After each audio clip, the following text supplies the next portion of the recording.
Bon, ben, nous allons parler du changement climatique et de son impact sur l'hydrologie des lagunes méditerranéennes françaises. Et je vais vous présenter deux cas d'études. Donc, tout d'abord, de fait de leur positionnement à l'interface entre le bassin versant et la mer, les lagunes sont tout naturellement impactées par leurs échanges hydrauliques, que ce soit les apports du bassin versant, l'évaporation, les échanges mer-lagune très importants, mais également les apports des eaux souterraines. L'ensemble de ces échanges dépendent également des caractéristiques hydromorphologiques des lagunes, mais également des aménagements et des actions de gestion qui pourraient être menées sur ces lagunes. Et bien évidemment, le changement climatique, à savoir par exemple la température de l'air, les précipitations, l'humidité de l'air, le vent, le rayonnement, vont avoir un impact sur l'ensemble de ces échanges hydrauliques et les forcer en fait. Donc, il en découle des réactions en cascade sur le fonctionnement hydroécologique de nos milieux lagunaires.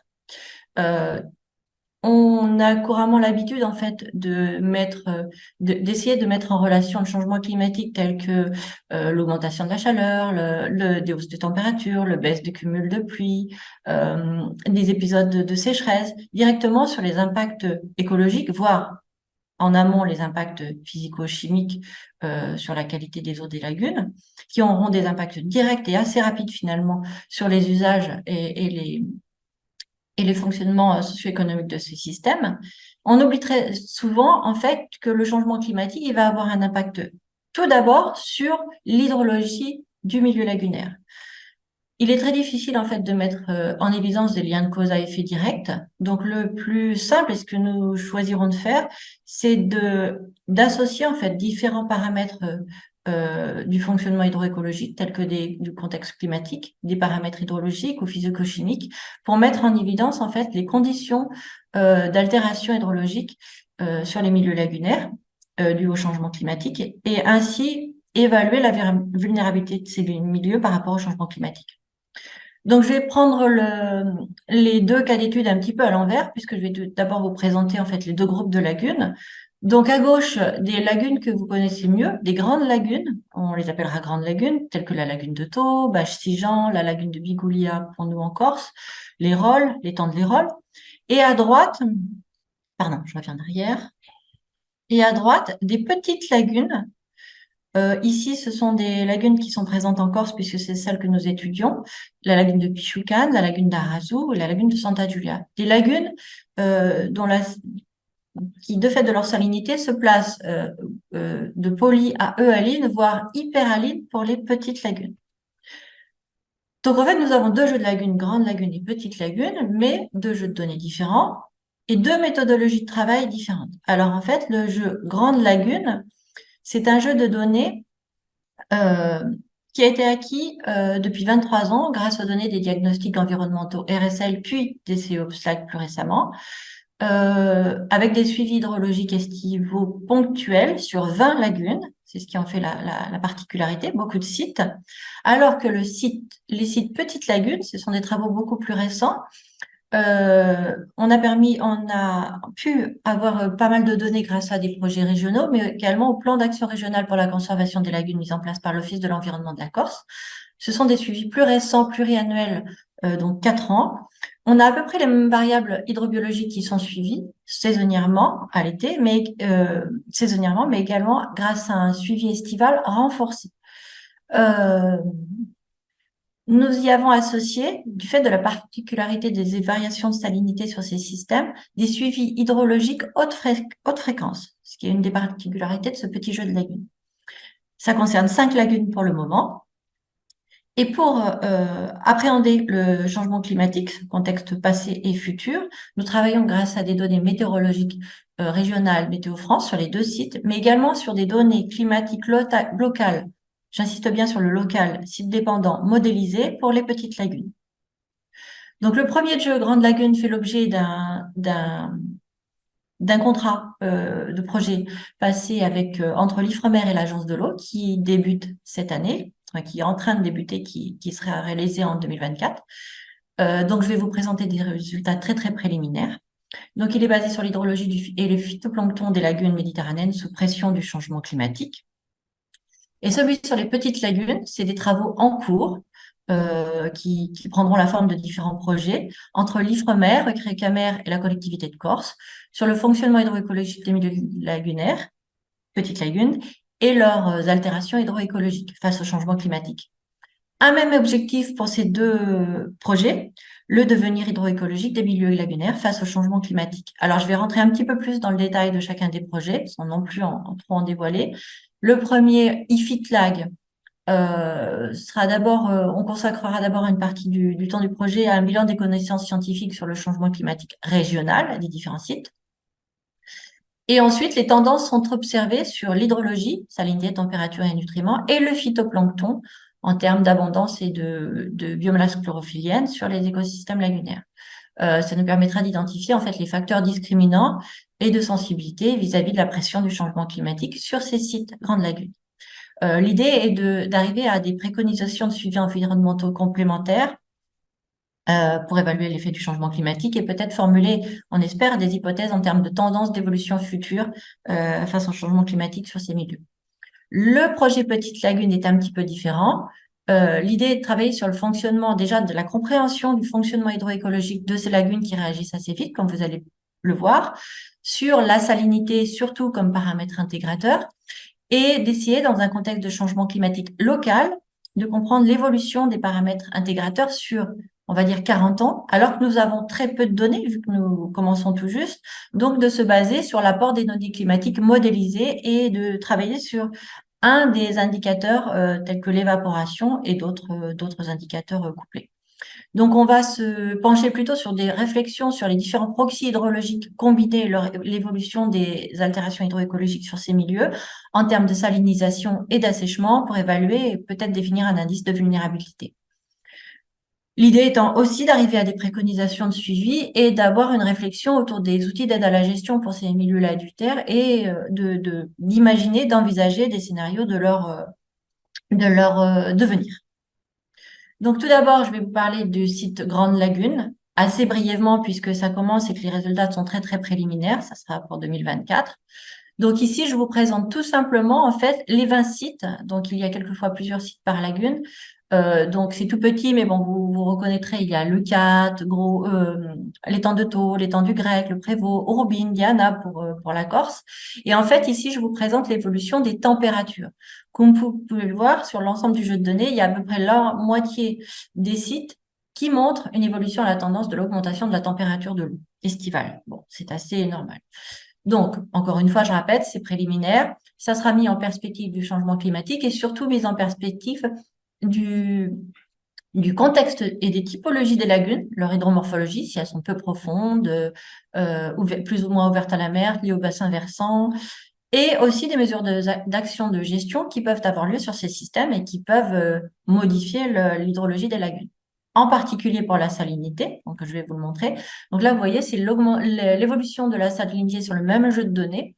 Et vous pouvez voir que quasiment toutes les lagunes sont impactées. Il y a une tendance à l'augmentation de la salinité de la colonne d'eau, que ça soit pour Diane, Ourbine, le Cat, l'étang de Thau, à différents degrés, en fonction justement de comment ces lagunes fonctionnent, si ce sont des lagunes marinisées, peu profondes. Mais attention, encore une fois, ce sont des résultats préliminaires et par exemple, certaines lagunes ont été impactées par les entrées d'eau de mer du fait d'actions de gestion. Donc, tout ça sera débroussaillé et bien sûr, travailler sur 2024. Donc, je vais m'arrêter là pour le premier jeu de lagunes et je vais vous présenter le deuxième jeu de lagunes sur les petites lagunes. Et je vais vous présenter une de ces lagunes, c'est-à-dire Santa Giulia, que nous avons plus euh, expliqué. Donc, Santa Giulia est vraiment une petite lagune. Comme toutes ces petites lagunes choisies, elles ont à peu près la même surface, grosso modo. Santa Giulia fait 1 km de long sur 500 mètres de large. Il faut savoir son bassin versant est tout de même 67 fois plus grand que la lagune en elle-même, donc c'est très important par rapport aux cours d'eau. Ce sont toutefois des cours d'eau temporaires, comme majoritairement en Corse en tout cas, ou même en Méditerranée. Au sud, 3 cours d'eau temporaires et des ruissellements par le nord, et le gros se situe également au sud de la lagune. Malgré tout, la lagune est assez homogène en termes de salinité. Donc, je vais rentrer un petit peu plus dans le détail. Donc ici, justement, je vous présente un des marqueurs du fonctionnement hydrologique, c'est-à-dire la salinité. Sur 3 années entière, 2019, 2020, 2021, le début de 2022. Donc, vous voyez bien que c'est un bon marqueur du fonctionnement. On voit que la salinité évolue entre 10 et 100 sur la station qui est au sud de la lagune, une forte variabilité saisonnière et interannuelle, et d'où les intérêts de l'enregistrement haute fréquence des salinités. En 2019, c'était des enregistrements ponctuels, à la mesure, voilà, à la sonde de manière ponctuelle, et ensuite nous avons placé des enregistreurs haute fréquence. Voilà, donc ça c'est le suivi un petit peu plus défini. J'y ajoute les cumuls de pluie journaliers en bas. Donc, pour vous repérer, les bandes oranges, en fait, représentent l'été. Donc, si vous vous placez juste avant, vous avez le mois de mai et juste après, bah, l'automne qui démarre. Donc, ça, c'est pour vous permettre de visualiser les années hydrologiques distinctes. Alors, j'ai représenté ici sur ce petit graphique en couleur sur votre droite les cumuls de pluie de février à mai qui, logiquement, vont impacter le fonctionnement hydrologique estival de la lagune. Donc, comme vous pouvez le voir, on a un cumul de pluie en 2019 très faible et en 2020, 2021 et 2022, des cumuls qui pourraient sembler à peu près identiques. Sauf qu'en 2020, il n'est réalisé que par un pic de pluie au mois d'avril, alors qu'en 2021 et 2022, on peut dire que nous avons des années hydrologiques des printemps, des cumuls de pluie printaniers avec des pluies régulières et modérées sur tout le printemps. Donc, c'est totalement différent.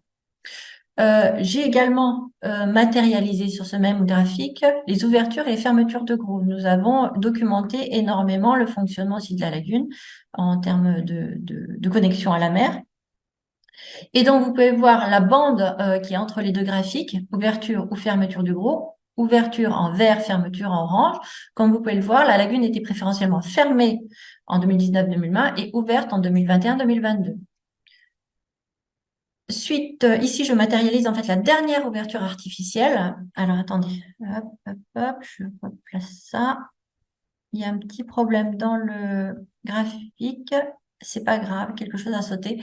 En fait, entre 2019 et 2020, que je matérialisais en rouge, en fait, il y avait en fait des interventions de l'hôtelier avec des ouvertures mécaniques importantes du gros et surtout des dépôts de banquettes de Posidonie qui étaient voilà accumulés aussi à l'intérieur du gros, ce qui faisait que les connexions se faisaient plus. Alors qu'après 2020, on n'a pas eu connaissance du tout, on n'a pas vérifié d'ouverture mécanique et surtout pas non plus de dépôt de banquette de Posidonie. Donc ça change tout. Alors en fait, ce que vous pouvez voir, c'est que des interventions mécaniques, par exemple en 2019, sur une année très sèche, dans tous les cas, ne permettent pas de maintenir un gros ouvert. On peut également dire qu'une année sèche avec un pic de précipitation en 2020, juste en avril, en fin de printemps, ne permet pas non plus au gros de se maintenir ouvert, même avec des interventions mécaniques. Alors que des cumuls de pluie modérés, réguliers, alimentant suffisamment la lagune en eau douce avant l'été, créent un flux sortant vers la mer et permettent de maintenir ce gros ouvert. Donc, c'est un système, même l'année N+1, donc en 2022. C'est un système extrêmement réactif, en fait. On a pu comprendre un petit peu ce fonctionnement grâce à notre présence sur site, au transfert d'informations entre tous les acteurs. Il y a fait beaucoup d'informations pour comprendre tout ça, grâce à l'enregistrement haute fréquence des salinités, au suivi des précipitations et à la documentation de l'état du groupe. Donc, j'ajouterai pour valider, en fait, des extractions des images satellites Sentinelle-2 disponibles depuis 2017. Donc, vous voyez 2019-2020 en haut, 2021 et 2022 en bas. On valide exactement les périodes d'assèchement de la lagune sur juin et sur juillet-août pour 2019-2020. Donc, c'est vraiment un outil complémentaire, sachant qu'en plus, on n'était pas sur site à l'automne 2019 et il y a eu un assèchement supplémentaire de la lagune à cette période. Et 2021-2022, comme vous pouvez le voir, la lagune est en eau toute l'année. Donc là, je vais vous présenter un travail qui est vraiment très préliminaire pour essayer justement de travailler sur des données rétrospectives pour comprendre les modalités de mise en place d'une altération hydroécologique en se basant sur des paramètres anciens et voir comment ces altérations, si elles ont eu lieu, ont évolué. Donc, on n'a pas de données. Donc, je me suis basée sur l'apport de données modélisées locales disponibles sur Copernicus et donc en travaillant sur différentes données climatiques telles que la température, l'humidité de l'air, le vent. Voilà. Et en retravaillant ces données dans un calcul d'une équation telle que le calcul de l'évaporation. Donc, sur votre gauche, bon, la température en haut à gauche, basiquement, elle augmente. Il n'y a rien de bien nouveau sur toutes les 4 dernières années. Et ça suit la tendance à l'augmentation de la température. Les données sont à peu près stables autour de la tendance. Par contre, si vous regardez le graphique à gauche en bas, vous voyez à partir de 2000 une augmentation de la variabilité. Les points sortent de la zone de confiance en grisé. Et j'ai mis dans l'encadré les dernières données de 2019 à 2022. Ce que nous montre le calcul de l'évaporation en vert sur votre droite, c'est que cette variabilité augmente bien, bon, c'est logique, à partir des années 2000. Et j'ai représenté sur ce graphique de l'évaporation du coup, de l'eau 3 années importantes. Ne retenez pas l'année 2005, retenez juste 2003, 2017, 2022. C'est marqueur puisqu'on s'en rappelle tous. 2003, c'était la grande canicule. 2017, une canicule chez nous plutôt localisée sur la Corse, un petit peu plus modérée sur le continent. Et 2022, une canicule, on va dire, plus que nationale, européenne presque. Et vous pouvez voir que 2003 nous avait paru déjà compliqué. 2022, on est vraiment très, très haut en termes d'évaporation. Donc ici, je vous représente justement ces 40 années. Chaque ligne correspond à une année en termes d'évaporation, de cumul de précipitations ou d'humidité de l'air. Vous pouvez vous apercevoir justement, si vous regardez l'évaporation en haut à gauche et l'humidité de l'air en haut à droite, l'enveloppe des années 2003, 2017 et 2022. Donc 2003, pardon, plutôt localisé sur, on va dire, juin, juillet, un peu août. 2017, très localisé sur juillet, août, mais 2022 localisé de mars à septembre. Donc une très, très longue période on va dire, de sécheresse qui et du coup d'évaporation sur nos systèmes lagunaires et en majorité due à une sécheresse de l'humidité de l'air en fait, des humidités très très très basses. Euh, j'ai eu envie de vous montrer le cumul de précipitations printanier, juste pour vous montrer que finalement, 2003 et 2017, c'était des années où il y avait très plu. Et on a eu finalement un peu de chance, car en tout cas en Corse, puisque là je vous présente les résultats sur la lagune de Santa Giulia, vraiment localisée sur le pixel de la lagune de Santa Giulia. Et en 2022, on a eu la chance d'avoir des précipitations, donc ça aurait pu être bien pire. Ce qui n'a pas été le cas, par exemple, en Occitanie, où on a eu vraiment des précipitations très, très basses et qui se sont, je suppose, fait ressentir justement sur les milieux lagunaires et les zones humides. Évaporation plus précipitation basse, c'est le mauvais cocktail.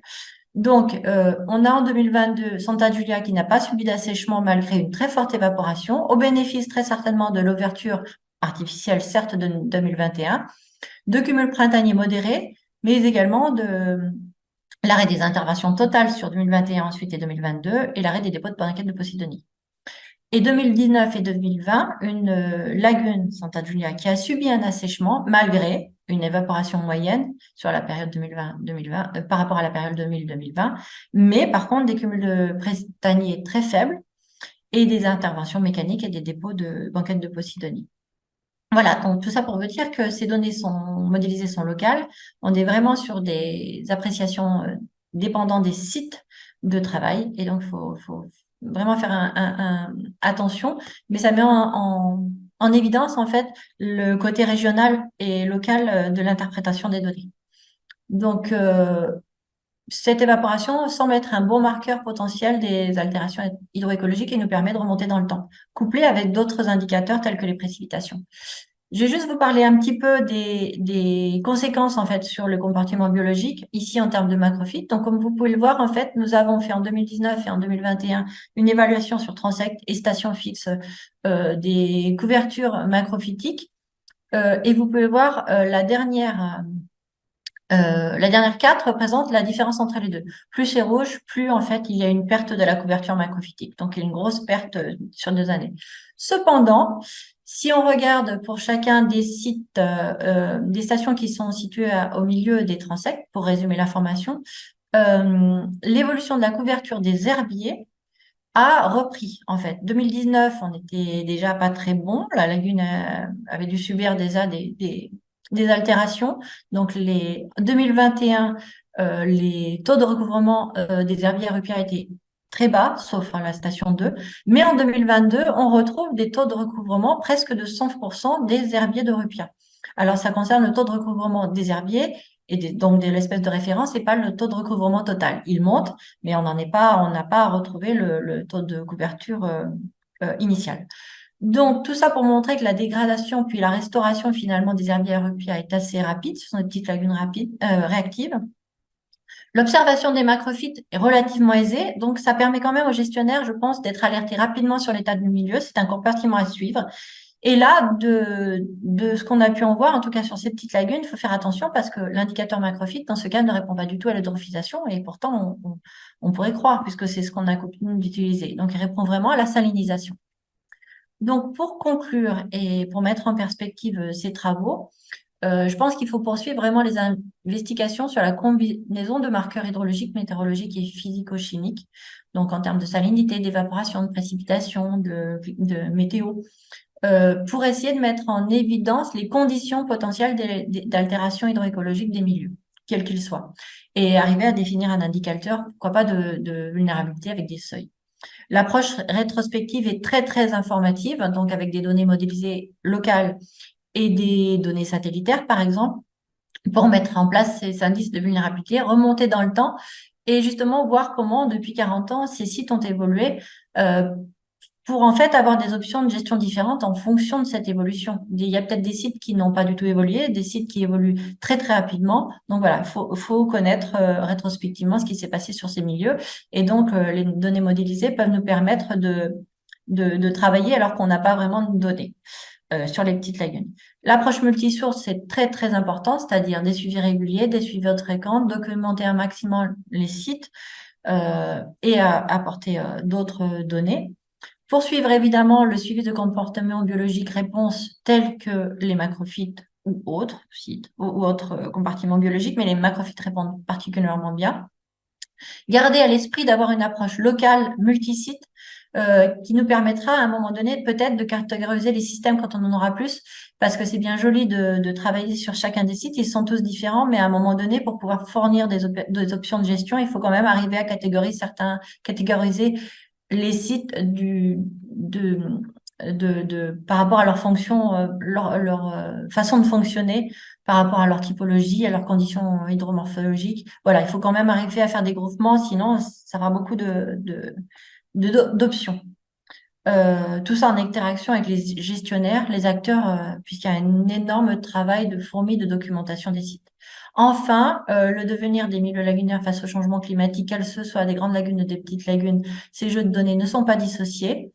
Les rapports sont différents des deux jeux de données. L'un pour les grandes lagunes avec énormément de données hydroécologiques sur 20 ans, même plus de 20 ans, bientôt 25 ans, nous permettent de travailler sur des tendances et des évolutions à long terme passé et futur. Par rapport au système beaucoup plus réactif des petites lagunes où nous avons que des données à court terme. Et nous pouvons travailler grâce aux jeux de données sur les 20 lagunes avec une approche globale, régionale, versus une approche beaucoup plus locale sur les petits systèmes qui répondent très très vite. Je pense aussi que la validation de l'approche petite lagune peut se faire sur le jeu de données grande lagune, notamment par rapport à l'évaporation modélisée versus la salinité. Ça, c'est très important et nous essaierons de nous attacher à le faire en fonction des différents projets qui verront le jour. Donc, tout ça pour arriver à des préconisations de suivi et d'études complémentaires, de comprendre et d'essayer de mettre en place les tendances d'évolution future de ces systèmes face au changement climatique, de réfléchir autour d'outils d'aide à la gestion et de scénarisation plus ou moins conceptuelle aussi de l'évolution de ces milieux lagunaires pour fournir en fait des options de gestion. L'enjeu du changement climatique est global, mais les gestionnaires comme nous sont un petit peu démunis face aux problématiques très locales. Donc, il y a une nécessité finalement de trouver un cadre de travail face à ces enjeux régionaux et locaux. Voilà. Donc, je vous remercie pour votre attention.